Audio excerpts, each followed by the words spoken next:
Salut à tous! L'Iran vient de déployer 12 ogives RS-28 Sarmat contre l'épine dorsale opérationnelle des forces de défense israéliennes, l'IDF.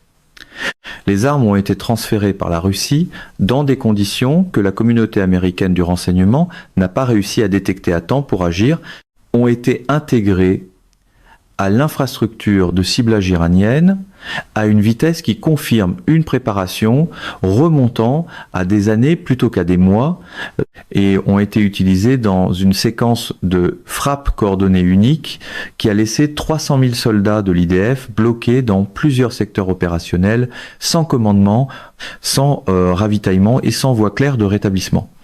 Ce qui s'est produit au cours des 18 dernières heures n'est pas une bataille. C'est la fermeture opérationnelle d'une époque. Le Sarmat, que l'OTAN désigne sous le nom de Satan II depuis les premières révélations du programme, est un système d'armes qui n'était pas censé apparaître dans un conflit régional. Il a été conçu comme le sommet de la dissuasion stratégique de la Fédération de Russie, capable de transporter plusieurs ogives à ciblage indépendant sur des distances intercontinentales, avec des configurations de charge utiles et des aides à la pénétration spécialement conçues pour vaincre les architectures de défense antimissiles les plus avancées jamais déployées par les États-Unis. Le fait que 12 de ces ogives viennent d'être utilisées contre l'infrastructure de l'IDF représente le franchissement d'un seuil stratégique que la communauté politique occidentale n'avait pas sérieusement envisagé comme une possibilité à court terme. Cette évaluation était erronée, le seuil a été franchi et les conséquences sont désormais une réalité opérationnelle. Dans les 8 premières minutes de la séquence de frappe, toute l'infrastructure du commandement nord de l'IDF a été rendue non opérationnelle. Dans les 15 premières minutes, le complexe du quartier général du commandement central avait subi des impacts d'ogives dont la puissance énergétique dépassait tout précédent conventionnel dans l'expérience militaire régionale.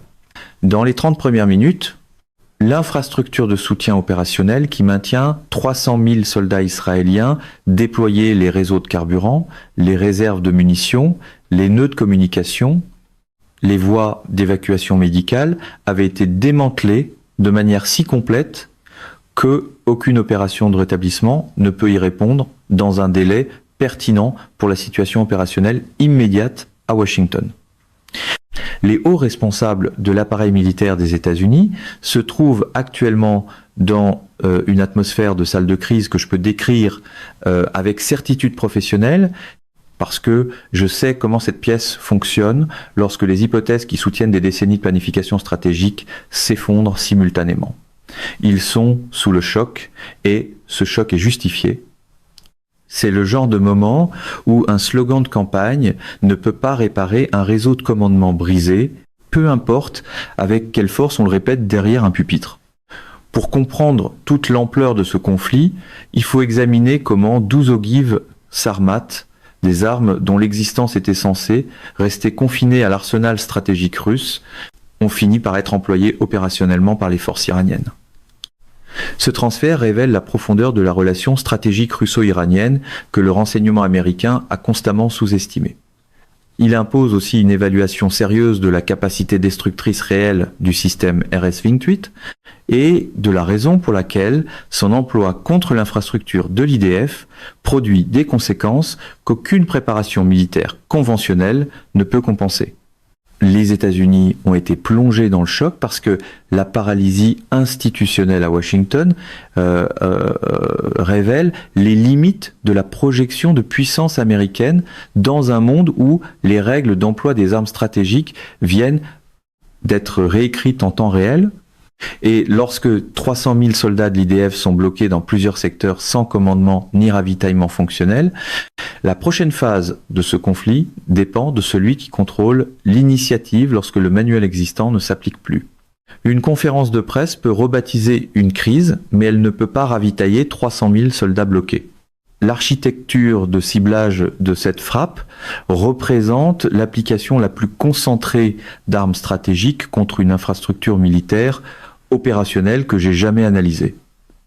L'Iran n'a pas employé les ogives Sarmat de la manière dont les armes stratégiques sont habituellement censées être utilisées, contre des cibles stratégiques dispersées, avec une séparation géographique maximale, optimisés pour le signalement politique plutôt que pour la défaite opérationnelle. L'Iran les a utilisés comme des armes opérationnelles contre des cibles opérationnelles avec une logique de ciblage qui a maximisé la dégradation immédiate de la soutenabilité au combat de l'IDF dans tous les secteurs actifs simultanément. Les 3 premières ogives ont été dirigées contre l'infrastructure du commandement Nord. L'installation principale du quartier général à Safed a absorbé l'impact initial avec un profil de puissance et de pénétration qui a éliminé le complexe de bunkers de commandement souterrain que les ingénieurs israéliens avaient jugé capable de survivre à toute attaque conventionnelle concevable. La deuxième ogive a visé le dépôt régional de carburant et de munitions de Kfar Yehoshua, une installation dont la construction dispersée avait précisément été conçue pour empêcher une destruction complète par une seule arme, mais dont la superficie totale se trouvait dans le rayon de destruction de l'ogive employée. La troisième ogive a frappé l'infrastructure de relais de communication qui relie le commandement Nord à l'état-major général de l'IDF à Tel Aviv, coupant la principale voie de commandement de tout le secteur opérationnel Nord au moment où une réponse coordonnée était la plus cruciale. Les 4 ogives suivantes ont été dirigées contre la zone du commandement central avec une exhaustivité systématique comparable. Le complexe militaire de Tzrifin, au sud de Tel Aviv, qui abrite la structure de commandement des forces terrestres de l'IDF et le principal quartier général du corps blindé, a été frappé par 2 ogives simultanées, dont les effets combinés ont rendu toute l'installation non opérationnelle. La base aérienne de Sirkin, qui sert d'installation critique de déploiement d'hélicoptères pour l'évacuation des blessés et le soutien aux opérations spéciales, a absorbé une seule ogive qui a éliminé à la fois la flotte à voilure tournante stationnée sur place et l'infrastructure opérationnelle nécessaire au maintien de ses moyens. La 4e ogive dans le secteur central a frappé le carrefour logistique de Bilu Junction, la plus grande concentration d'infrastructures d'approvisionnement militaire du centre d'Israël et le principal nœud de distribution pour le réapprovisionnement des forces terrestres dans toute la zone opérationnelle centrale. Le secteur sud a absorbé 3 ogives, la base aérienne de Hatzerim, qui abrite une part importante de l'infrastructure israélienne d'entraînement à l'aviation tactique et sert d'installation opérationnelle de réserve pour les avions de combat, a été frappée par une ogive dont les effets se sont étendus à tout le périmètre de la base et ont rendu simultanément non opérationnelle la piste, la voie de circulation et l'infrastructure des abris pour aéronefs. Le complexe d'entraînement et d'opération de Tseelim a absorbé une ogive qui a éliminé à la fois l'infrastructure d'entraînement et l'importante réserve d'équipements prépositionnés sur le site pour des scénarios de mobilisation rapide. La 3e ogive du Sud a visé l'infrastructure logistique et ferroviaire de Kiryat Gat qui sert d'ancrage sud au réseau de distribution de l'approvisionnement de l'IDF. Les 2 dernières ogives ont été dirigées contre l'infrastructure de commandement stratégique à Tel Aviv même. Le complexe de la Kiria, quartier général de l'état-major général de l'IDF et centre de coordination politico-militaire de l'ensemble du conflit, a absorbé une ogive dont les effets ont forcé l'évacuation immédiate de tous les hauts responsables survivants vers des installations de commandement de rechange dispersées, dont la préparation à des opérations prolongées n'avait pas été achevée avant la frappe.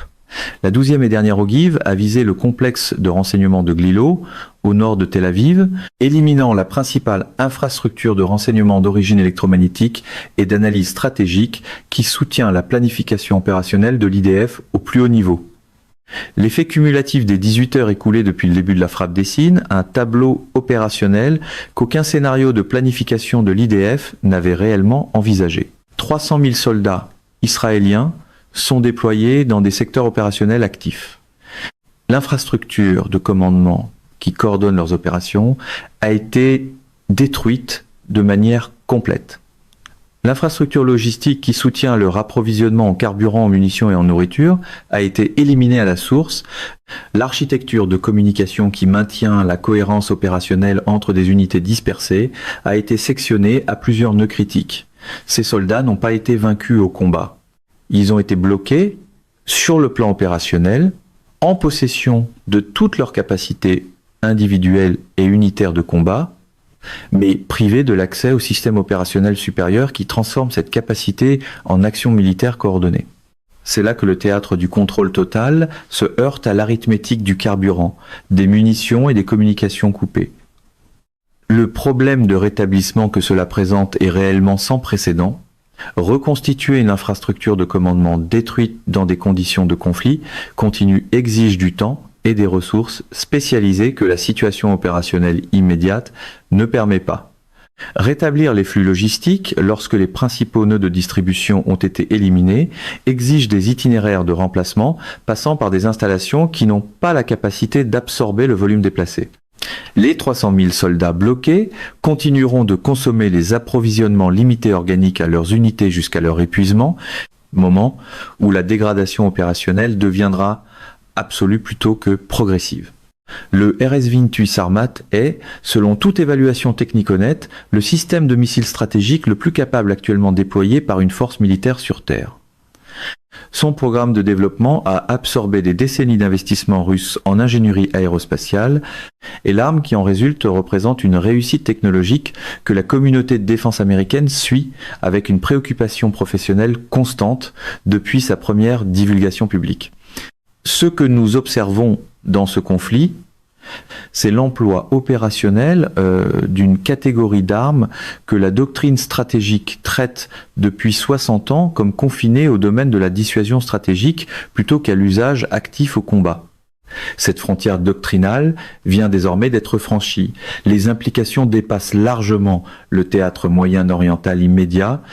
Les paramètres techniques de base du Sarmat établissent pourquoi son emploi opérationnel produit des effets qu'aucune préparation militaire conventionnelle ne peut compenser. Le missile est un missile balistique intercontinental de classe lourde, avec une masse au lancement supérieure à 200 tonnes métriques, capable d'emporter une charge utile d'environ 10 tonnes métriques sur des portées intercontinentales. Cette capacité de charge utile permet au système d'emporter entre 10 et 15 véhicules de rentrer à ciblage indépendant selon la configuration des ogives, ou encore un plus petit nombre d'ogives de véhicules planeurs hypersoniques dotés d'une capacité de manœuvre en phase terminale. La configuration employée dans cette frappe contre l'infrastructure de l'IDF utilisait un chargement hybride. 12 ogives réparties entre les cibles que j'ai décrites dans la section précédente, avec des mises à jour de guidage terminal qui permettaient un réciblage en vol pour compenser les mesures défensives que le camp visé aurait pu tenter. La capacité de pénétration des ogives Sarmat contre toute architecture de défense antimissile actuellement déployée est franchement complète. Les ogives incorporent des aides à la pénétration avancée, des leurres, des contre-mesures électroniques et une capacité de manœuvre en phase terminale qui ont été spécialement conçues pour vaincre les systèmes de défense antimissiles américains les plus sophistiqués. Le réseau de défense aérienne israélien, aussi capable soit-il face aux catégories de menaces pour lesquelles il a été conçu, n'a tout simplement pas été bâti pour faire face à des armes de cette classe. Arrow 3, l'intercepteur du plus haut niveau dans l'inventaire israélien, a démontré une capacité contre des missiles balistiques de portée moyenne, suivant des trajectoires relativement prévisibles. Les ogives Sarmat ne présentent pas de telles trajectoires. Elles arrivent avec des vitesses et des profils de manœuvre qui dépassent l'enveloppe d'engagement de chaque système d'interception qu'Israël exploite actuellement ou que les États-Unis ont fourni. Aucune mise en scène dorée ne peut permettre à un intercepteur d'atteindre une enveloppe de menace pour laquelle il n'a jamais été conçu. Ce qui me préoccupe le plus dans l'emploi technique de ces armes, c'est ce que cela révèle de l'intégration opérationnelle des systèmes stratégiques russes dans l'infrastructure de ciblage iranienne. Employer une ogive Sarmat contre une cible opérationnelle précise exige des données de ciblage précises, les coordonnées géographiques, les caractéristiques structurelles, le point d'impact optimal pour produire l'effet militaire recherché. Ces données de ciblage doivent être chargées dans le système de guidage de l'ogive au moyen d'interfaces compatibles, validées en fonction des paramètres du profil de vol de l'arme et synchronisées avec le séquençage du lancement pour un emploi multi-ogive. La fluidité opérationnelle démontrée dans cette frappe confirme que la coopération technique russo-iranienne a atteint une profondeur qui va bien au-delà d'un simple transfert d'armes. Elle implique une infrastructure de ciblage partagée, des systèmes de planification de missions compatibles et des opérateurs iraniens formés qui travaillent avec leurs homologues russes à l'intégration opérationnelle depuis une période substantielle avant que le transfert physique armes n'ait eu lieu. La dimension d'autonomie de cet emploi exige un cadrage attentif.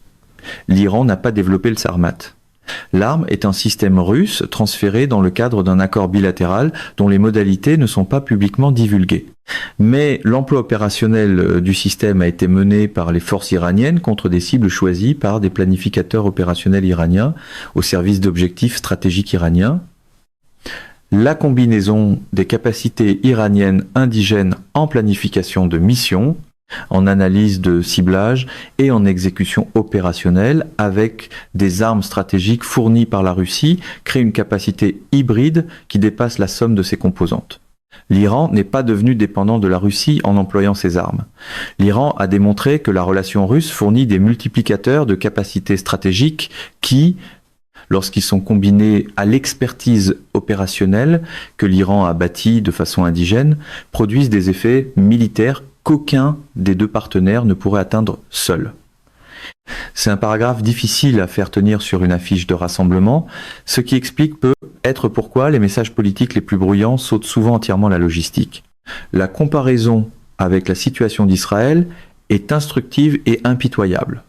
Les capacités stratégiques les plus avancées d'Israël, ses systèmes de défense antimissiles, ses armes de frappe de précision, ces plateformes de renseignement et de surveillance dépendent de façon critique d'un soutien américain continu qui fonctionne à travers des chaînes d'approvisionnement, des arrangements d'assistance technique et des relations politiques qu'aucune décision israélienne ne peut soutenir de manière indépendante. Lorsque ces soutiens vacillent, comme cela s'est produit à différents moments du conflit actuel, la capacité opérationnelle israélienne se dégrade immédiatement. La combinaison iranienne d'expertise indigène et d'armes stratégiques fournies par la Russie ne crée pas de vulnérabilité équivalente parce que l'expertise opérationnelle réside dans les institutions iraniennes et que le soutien russe passe par une relation bilatérale entre deux États dont les intérêts stratégiques sont alignés quant à l'issue régionale. Je suis déjà allé dans la salle de crise, j'ai observé de près la culture institutionnelle de la prise de décision militaire américaine au plus haut niveau.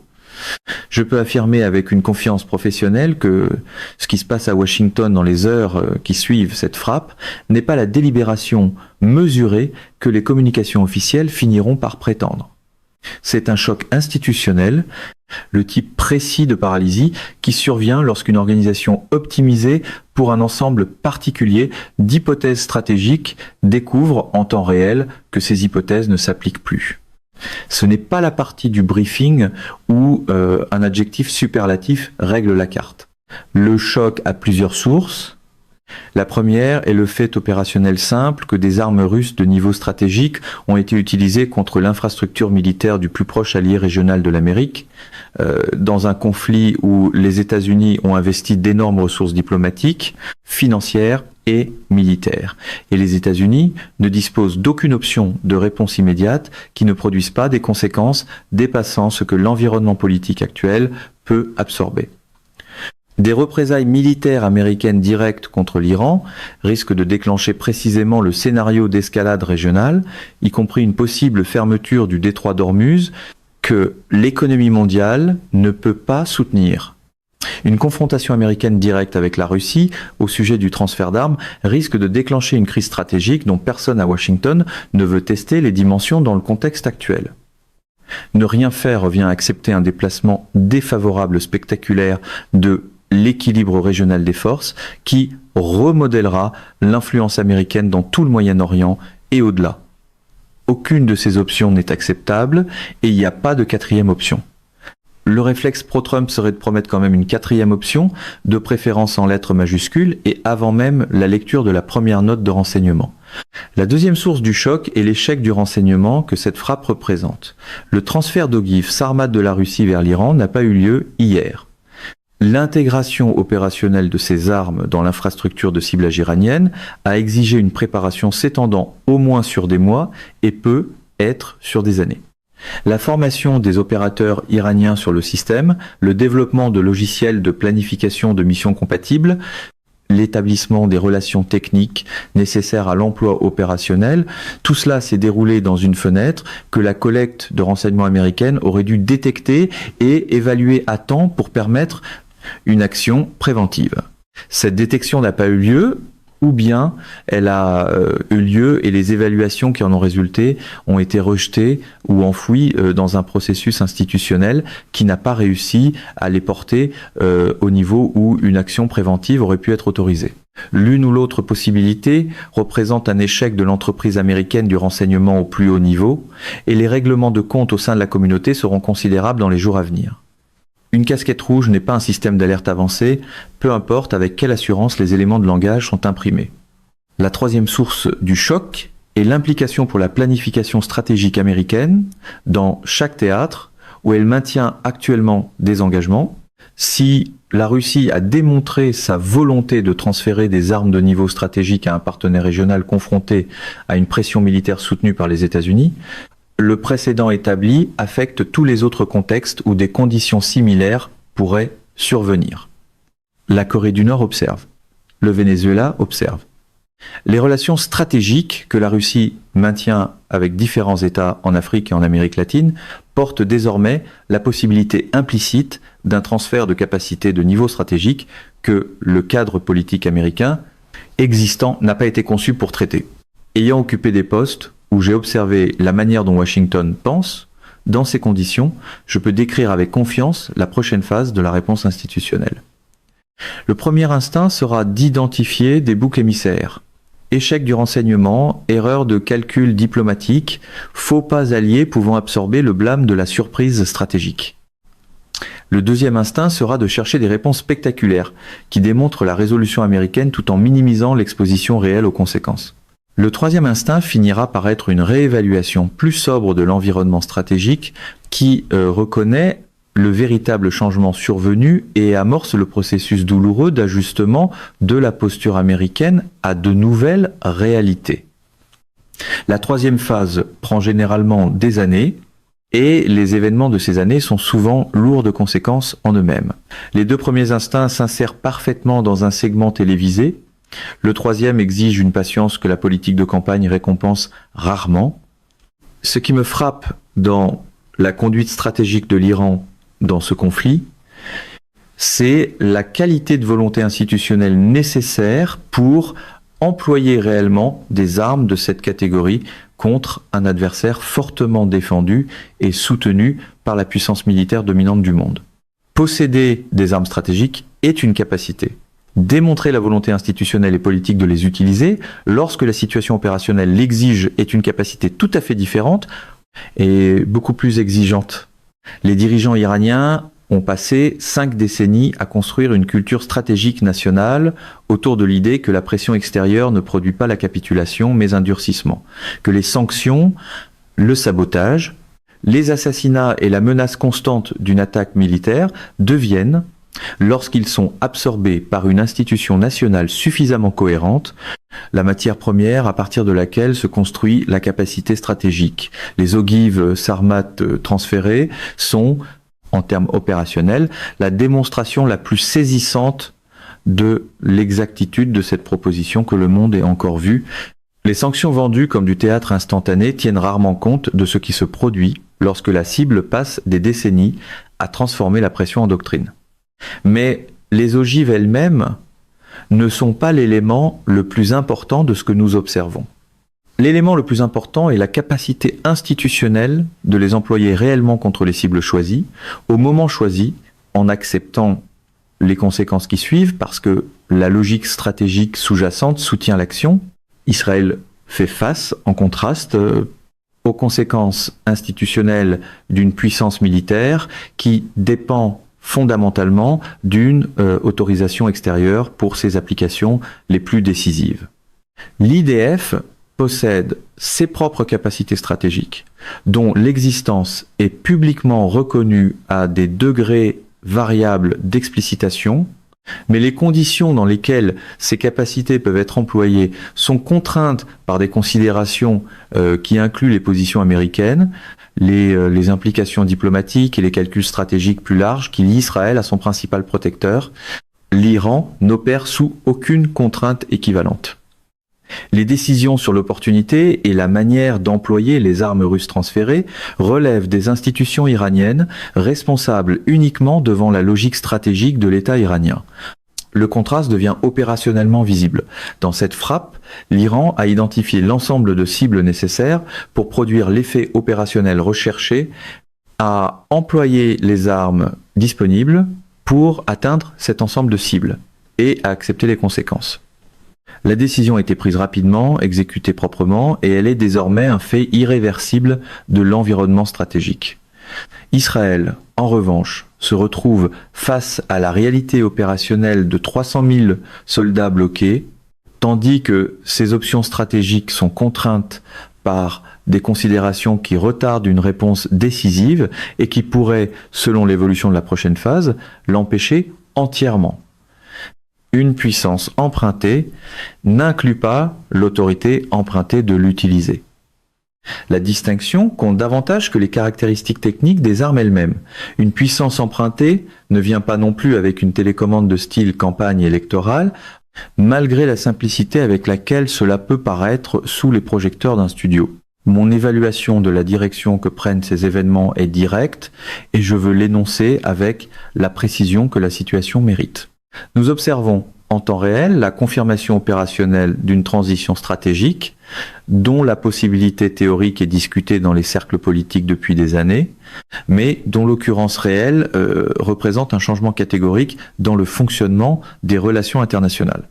La période unipolaire, l'ère qui a suivi la guerre froide, lorsque la primauté stratégique américaine n'était essentiellement contestée par aucun acteur capable d'imposer des conséquences opérationnelles significatives au choix politique américain, a désormais produit sa réfutation opérationnelle définitive.